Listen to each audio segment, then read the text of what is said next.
Hello, and welcome to the M.O.W. channel. Today, we will be talking about the case of Henry Lee Lucas, infamously known as the Confession Killer. He was convicted of murdering his own mother in 1960, and later found guilty of killing two more people in 1983. While incarcerated for these crimes, Lucas gained nationwide notoriety after falsely confessing to nearly 600 murders, deceiving Texas Rangers and other law enforcement agencies, and becoming one of the most controversial figures in American criminal history. Please don't forget to subscribe and hit the like button. Today's story begins now. On August 23, 1936, on a quiet hillside just outside Blacksburg, Virginia, stood a small log cabin where even sunlight struggled to enter. It was in this dark and isolated place that Henry Lee Lucas was born, his life seemingly cursed from the very beginning. His mother, Nellie Viola Lucas, was an alcoholic who claimed Chippewa Native American ancestry. Throughout her life, she was involved with numerous men and gave birth to 7 children, with Henry being among the youngest. His presumed father, Anderson Lucas, had lost both legs in a freight train accident and survived by selling pencils while walking on crutches. Neighbors whispered that he may have acted as Nellie's pimp,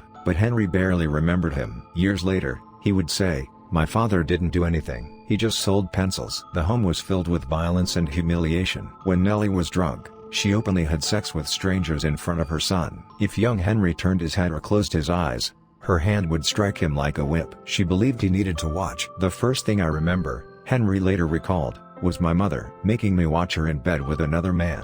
If I looked away or went outside, she beat me for not watching." Even when repeated to psychologists decades later, the memory retained its chilling clarity. When Henry was 8 years old, Nellie struck him in the head with a wooden plank. The blow was so severe that he remained unconscious for 3 days. When he awoke, his head throbbed constantly, and the world seemed tilted to one side. At the age of 10, another tragedy followed. One of his brothers jokingly swung a knife, and the blade sliced across Henry's left eye. The wound became infected, but Nellie did nothing for days. Eventually, when a school teacher struck the swollen eye with a metal ruler, the eyeball ruptured completely. Doctors had no choice but to remove it, replacing it with a cheap glass eye. From that moment on, Henry saw the world through one eye, and that distorted vision seemed to twist something deep within him. Medical records later revealed a brutal truth. 2 severe head injuries had caused abnormalities in the frontal and temporal lobes of his brain. Minor damage to the corpus callosum impaired his emotional regulation. CT scans showed small lesions,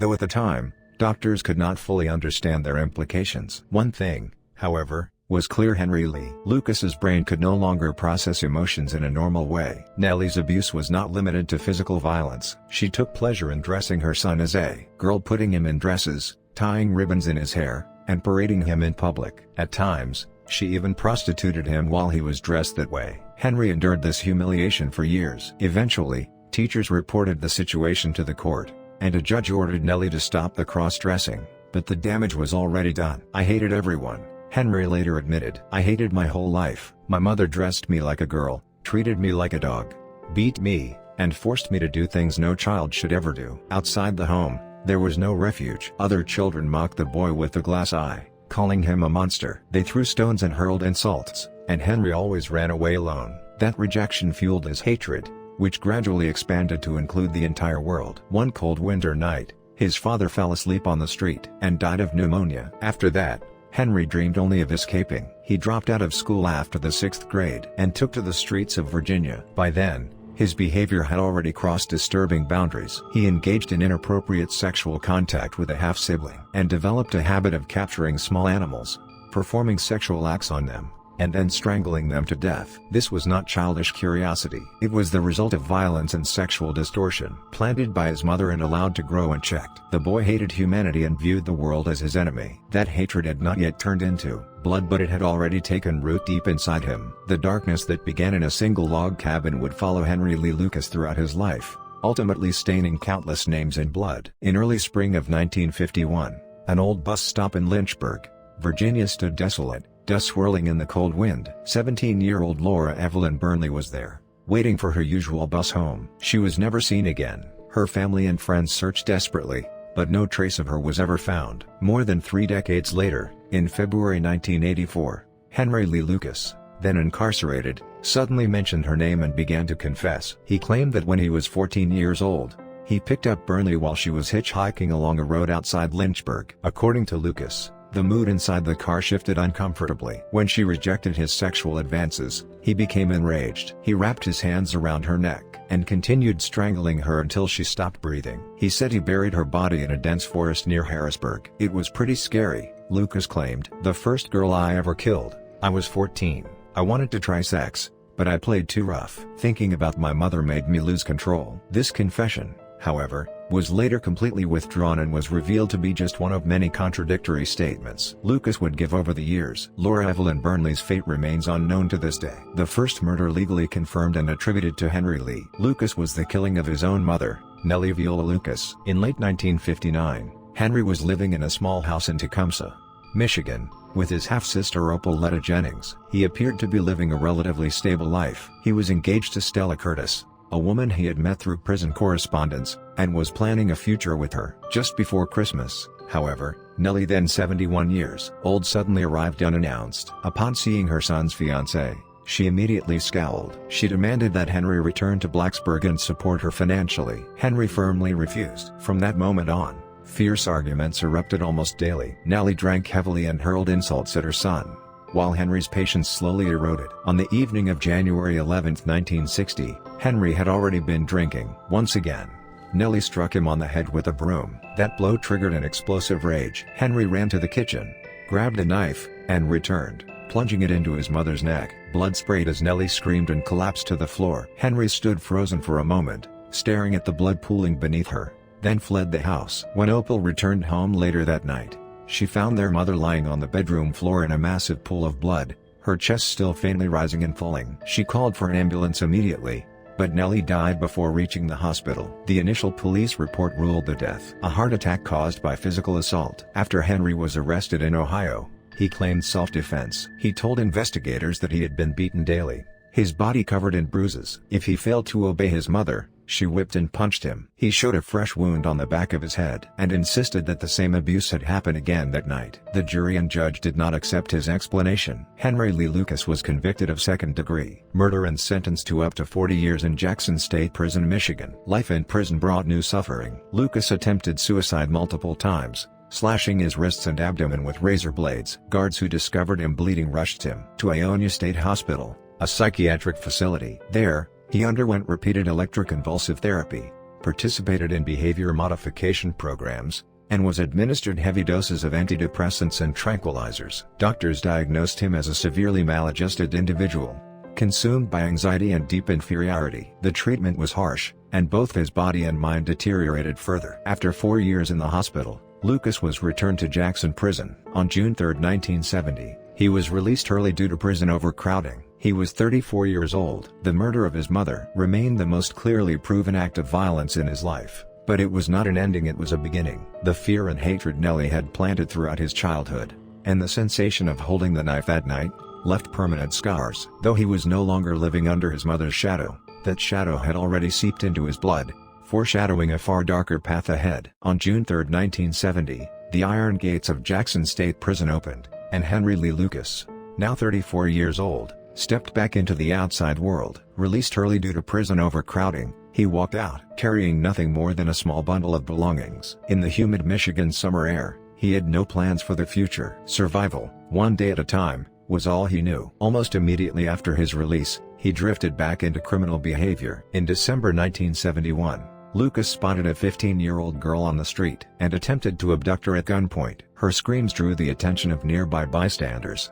and Lucas was arrested on the spot. Additional charges for illegal possession of a firearm were added, along with a violation of his parole conditions. The court sentenced him to 4 to 5 years in prison, sending him back behind bars. During this incarceration, Lucas began corresponding by letter with Betty Crawford, a family friend and the widow of his cousin. Her warm, compassionate words became a rare source of comfort in his confined world. Released again in August 1975, Lucas immediately traveled to Port Deposit, Maryland. His relationship with Betty progressed quickly, and the two soon married. They relocated to Pennsylvania, where Lucas lived with Betty and her 2 daughters. He found work at a mushroom farm, laboring from early morning until evening, surrounded by dirt and the smell of damp soil and mold. For a few months, Lucas appeared to be an ordinary family man, but the stability did not last. In 1976, Betty reported him to the police, accusing him of sexually molesting her 2 daughters. Lucas was forced out of the home and fled to Jacksonville, Florida. The free soup kitchens of Jacksonville were gathering places for drifters. It was there that Lucas first met Otis Elwood Toole often dressed in flamboyant women's clothing,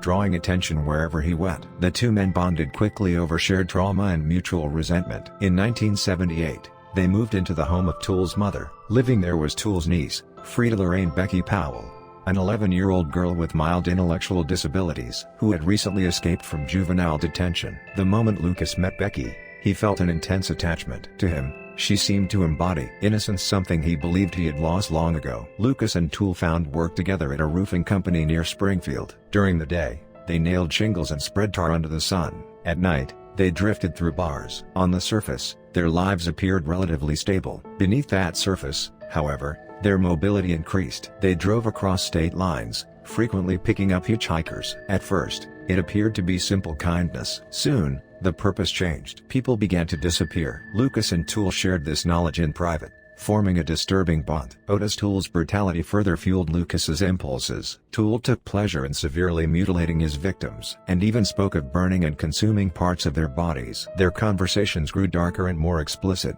Becky sometimes traveled with them and was used to help lure potential victims. Lucas appeared protective of her, yet at the same time, the danger surrounding her was steadily increasing. On January 20, 1982, when child welfare authorities attempted to take Becky into protective custody, Lucas persuaded her to run away with him instead. Together, they fled south, then west, drifting endlessly. Eventually, they reached California, where they were hired to work at the home of 82-year-old Katie Pearl Rich, at the request of an employer. Caring for the frail elderly woman offered a brief sense of stability. But after just 3 weeks, Rich disappeared. At the same time, Lucas and Becky vanished as well. When fraudulent checks were discovered being drawn from Rich's bank account, a police investigation was launched. Still on the run, the pair arrived in Stoneburg, Texas, where they encountered a Pentecostal religious community known as the Prayer House. A pastor gave them a ride while they were hitchhiking, and, mistaking them for a married couple, arranged roofing work for Lucas. They were provided a small apartment and began attending church services. Members of the congregation welcomed them warmly,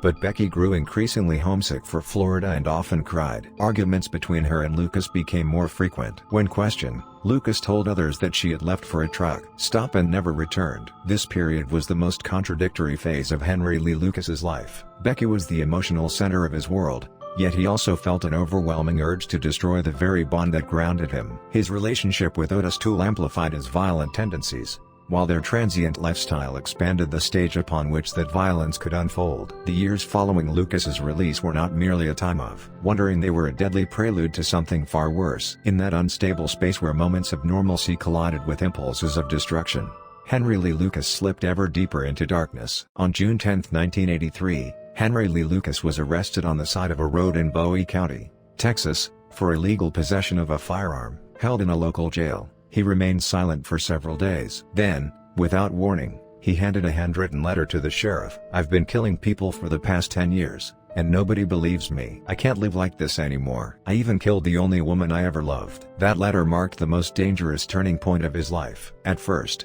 investigators dismissed the claim as a joke or a ploy for attention. But the atmosphere changed dramatically when Lucas began providing detailed confessions to the murders of Becky Powell and Katie Pearl Rich. Lucas stated that on August 23, 1982, he lured Becky Powell to an open field outside Denton, Texas, stabbed her repeatedly in the chest, engaged in sexual acts with her body, dismembered her, decapitated her, and scattered the remains. As for Rich, he claimed that on September 16, 1982, he took her to a campsite near Ringgold, pretending to search for Becky. There, he stabbed Rich in the chest, carved an inverted cross into her body, engaged in sexual acts with the corpse, and disposed of her remains in a drainage culvert. Police followed Lucas's directions to the alleged crime scenes. Scattered bone fragments and pieces of clothing were recovered. However, forensic evidence was insufficient to conclusively identify the remains. Even so, the specificity and confidence of Lucas's statements left a strong impression on investigators. Just 4 days after being transferred to the Williamson County Jail, Lucas appeared in court. He pleaded guilty to the murders of Powell and Rich and then stunned the courtroom by declaring that he had committed more than 100 additional murders. From that moment on, The confessions poured in. Texas Rangers and detectives from across the country took turns interviewing him. Lucas rattled off unresolved cases day after day, sometimes several in a single session. He described victims' appearances, clothing, last conversations, and body disposal sites. In some cases, he provided details that law enforcement had never released publicly. James B. Adams, director of the Texas Department of Public Safety, formed a special task force dedicated exclusively to Lucas. Based on his confessions, investigators scoured the country. Between late 1983 and early 1985, hundreds of cold cases were officially closed under his name. Lucas was treated exceptionally well. He was rarely handcuffed and allowed to move freely within the jail. Investigators even shared security door codes with him. When taken out for interviews, they treated him to steak dinners and milkshakes. Back in his cell,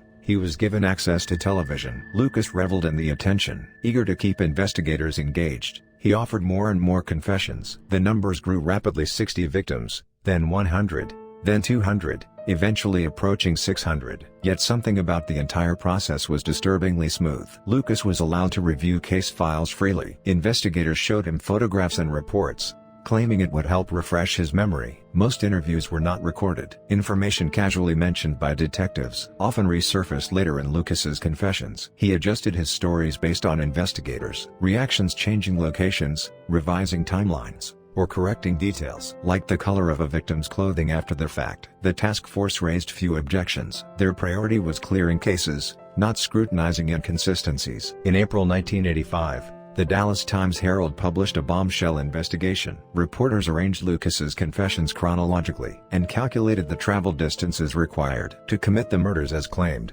Lucas would have needed to drive over 11,000 miles per month in a 13-year-old Ford station wagon. Some murders were said to have occurred while Lucas was incarcerated or had verified alibis elsewhere. The article exposed how fragile the task force's methods truly were. Soon after, Texas Attorney General Jim Maddox ordered an independent investigation. His report was devastating. It concluded that when Lucas confessed to hundreds of murders, those responsible for supervising him did virtually nothing to stop the deception. Testimony revealed that some officials closed cases simply to remove them from the books. The task force became the focus of mounting criticism. Media outlets began citing Lucas as a textbook example of false confessions. The public learned how seemingly minor rewards, steak dinners and milkshakes, could serve as powerful incentives for an inmate with little left to lose. The lack of recorded interviews and unrestricted file access were identified as fundamental investigative failures. Lucas's confession spree collapsed almost overnight. Yet the damage was already done. Hundreds of cases remained tied to his name,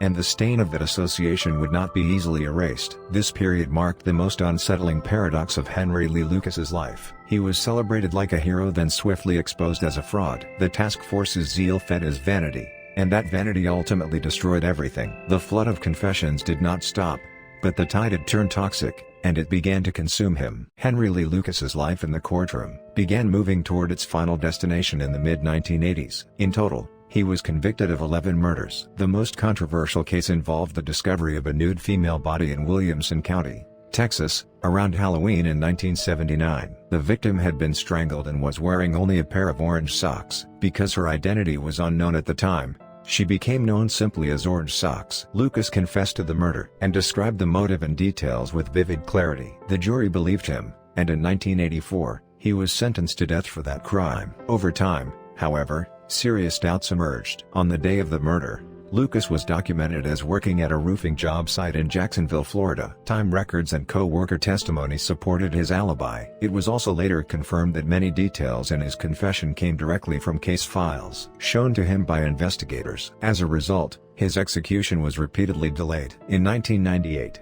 then Texas Governor George W. Bush commuted Lucas's death sentence to life in prison. It was the only death sentence commutation Bush issued during his time as governor. The decision was influenced by political controversy, public pressure, and growing awareness of false confessions, reinforced by advances in DNA technology. After the commutation, Lucas was transferred to the general population. At Huntsville Prison, the special treatment was gone. Prison life became routine and uneventful. His health declined rapidly. Years of heavy smoking, poor nutrition, and chronic stress weakened his heart. On the night of March 12, 2001, Shortly before 11 p.m., a prison nurse found Henry Lee Lucas unresponsive in his cell. He was pronounced dead from congestive heart failure. He was 64 years old. Lucas was buried at Captain Joe Bird Cemetery in Huntsville, Texas. His funeral was quiet, attended by few family members or acquaintances. His death made headlines, but by then, the public largely viewed him as a relic of a darker past. Even after his death, controversy persisted. As DNA testing advanced, more than 20 cases Lucas had confessed to showed no genetic connection to him whatsoever. Some cases were later solved with new evidence or other suspects. For example, the Laura Marie Perkiser case led to the arrest of a completely different man in 2021. Still, some investigators continued to believe Lucas was responsible for certain crimes. One veteran Texas Ranger stated in an interview, "He tried to confess to many crimes he didn't commit, but once, he led us straight to the middle of a deer hunting area we had never told him about. That wasn't a guess. I believe he committed that one." Criminologist Eric Hickey, after conducting multiple in-depth interviews, suggested that Lucas may have actually killed 30 to 40 people. Official agencies, however, have declined to accept that estimate, citing the lack of conclusive evidence. The question of accomplice involvement with Otis Toole also remains unresolved. Toole was executed in 1996. But several murders believed to involve both men are still unsolved. Names like Marie Petrie Heiser, Stella Ellen McLean, Janet Lee Callis, Cheryl Ann Shearer, and Grimes County Jane Doe remain scattered throughout Lucas's confessions without definitive proof. The story of Henry Lee Lucas has become a lasting lesson in American criminal history. It revealed how easily false confessions can close unsolved cases and how vulnerable law enforcement can be to pressure and convenience. Unrecorded interrogations, unrestricted access to case files, and confessions encouraged by minor rewards all came under intense scrutiny. Today, many states require full recording of interrogations and stronger safeguards, such as attorney presence or independent oversight. Lucas's name is often cited as a reason those reforms exist. His death did not bring closure. The woman once known as Orange Socks was finally identified in 2019 as Deborah Jackson, yet her killer remains unknown. Countless unnamed victims were buried within Lucas's confessions, only to be returned to uncertainty once those confessions unraveled. Until the end, Henry Lee Lucas insisted he was not a serial killer, but history remembers him as the man who confessed to more murders than anyone else in American history. A legacy suspended forever between truth and deception, drifting in the dark. That concludes today's story. We'll be back tomorrow with another case and another mystery. Please subscribe, like, and share. Thank you for watching.